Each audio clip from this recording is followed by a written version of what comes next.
రవ్వ లడ్డూను తయారు చేసుకుందాం. చాలా మృదువుగా మెత్తగా వస్తాయి.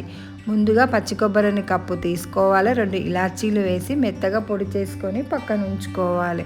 ఇలా చేసి పక్కన ఉంచుకున్న తర్వాత కప్పు చక్కెరను తీసుకోవాలి. కప్పు రవ్వను తీసుకోవాలి. ముందుగా తీసుకున్న చక్కెరను మిక్సీ జార్లో పోసుకొని మెత్తగా పొడి చేసుకొని పక్కన ఉంచుకోవాలి. ఇలా చక్కెరని గ్లాస్ తీసుకున్నాం కదా, రవ్వను కూడా గ్లాస్ తీసుకోవాలి. అలా అయితే కరెక్ట్గా తీపి సరిపోతుంది.